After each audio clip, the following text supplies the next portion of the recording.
വെടിനിർത്തൽ കരാർ പ്രാബല്യത്തിൽ വന്നതിന് പിന്നാലെ ഗസ യുദ്ധത്തിൽ പിന്തുണ നൽകിയവർക്ക് നന്ദി അറിയിച്ച് രംഗത്തെത്തിയിരിക്കുകയാണ് ഹമാസിന്റെ സായുധ സേനാ വിഭാഗം വക്താവ് അബു ഉബൈദ. ഹമാസ് പുറത്തുവിട്ട 20 മിനിറ്റോളം ദൈർഘ്യമുള്ള പ്രഭാഷണത്തിൽ സംഘം വെടിനിർത്തൽ കരാറിൽ ഉറച്ചു നിൽക്കുമെന്ന് പ്രഖ്യാപിച്ചിട്ടുണ്ട്. ഇറാൻ, ഹിസ്ബുള്ള, ഹൂതി ഉൾപ്പെടെ പോരാട്ടത്തിൽ പിന്തുണയുമായി എത്തിയവർക്ക് അബു ഉബൈദ പ്രത്യേകം നന്ദിയും രേഖപ്പെടുത്തി. ഫലസ്തീൻ പിടിച്ചെടുക്കാൻ ശ്രമമുണ്ടായാൽ ഇനിയും തൂഫാനുൽ അക്സ പോരാട്ടങ്ങൾ ആവർത്തിക്കുമെന്നും അൽ ഖസാം ബ്രിഗേഡ്സ് വക്താവ് മുന്നറിയിപ്പ് നൽകിയിട്ടുണ്ട്. ഖുറാൻ സൂക്തങ്ങൾ ഉദ്ധരിച്ച് 2023 ഒക്ടോബർ 7 ആക്രമണം ഓർമ്മിപ്പിച്ചായിരുന്നു അബു ഉബൈദ പ്രസംഗത്തിന് തുടക്കമിട്ടത്. അള്ളാഹുവിന്റെ സേവകർ അവരുടെ വീടുകൾ ആക്രമിക്കുകയും അവർ കയ്യേറിയത് നശിപ്പിക്കുകയും ചെയ്യുമെന്ന് ഖുറാൻ സൂക്തങ്ങൾ കടമെടുത്ത് അദ്ദേഹം പറഞ്ഞു. തുടർന്ന് ഗസയിലെയും ജെറുസലേമിലെയും വെസ്റ്റ് ബാങ്കിലെയും ഫലസ്തീനികളെ അഭിസംബോധന ചെയ്ത സംസാരം ഫലസ്തീൻ വിമോചന പോരാട്ടത്തിന്റെ തീ കത്തിജ്വലിപ്പിക്കുകയും ഈ ഭൂമിയുടെ യഥാർത്ഥ അവകാശികളുടെ കരുത്ത് പ്രദർശിപ്പിക്കുകയും ചെയ്ത ചരിത്രപരമായ പോരാട്ടമാണിതെന്ന് അബു ഉബൈദ സൂചിപ്പിച്ചു.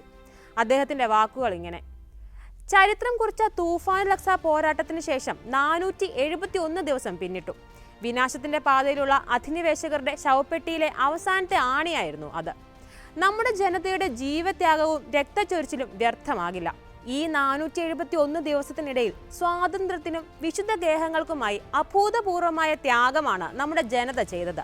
നാടിന്റെയും ജനതയുടെയും വിശുദ്ധ ഗേഹങ്ങളുടെയും വിമോചനത്തിനുള്ള വിലയായി ഈ ജനത അനുഭവിച്ച തീരാനോവ് നമ്മൾ ഉൾക്കൊള്ളുന്നുണ്ട്.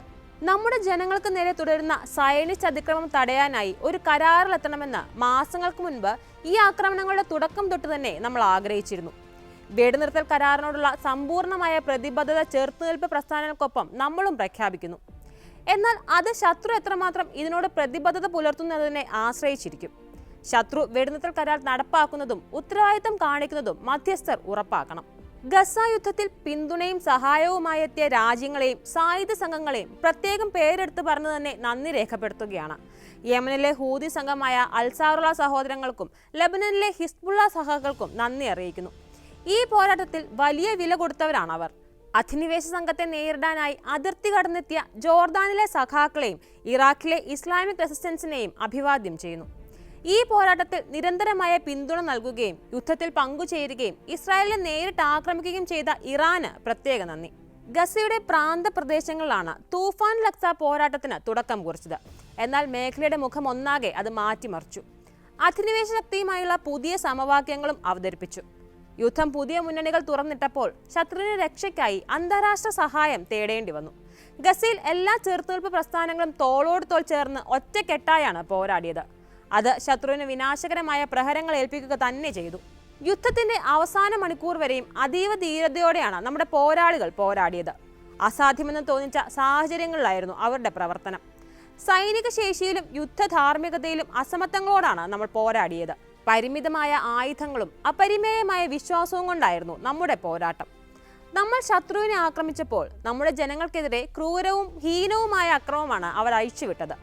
ഇസ്മായിൽ ഹനിയ, സാലിഹ് അൽ അരൂരി, യഹ്യ സിൻവാർ ഉൾപ്പെടെയുള്ള രക്തസാക്ഷികളുടെ നേതൃത്വമാണ് ഈ പോരാട്ടത്തിന്റെ മഹത്വം.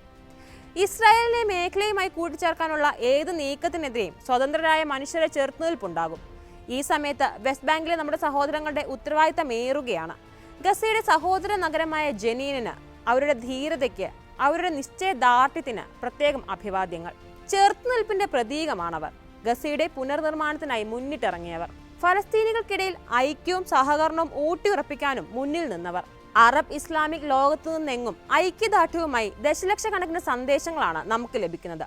ഞങ്ങൾ നിങ്ങൾക്കൊപ്പമുള്ള പോലെ തന്നെ നിങ്ങളും ഞങ്ങൾക്കൊപ്പം ഉണ്ടാവുമെന്ന് അറിയാം.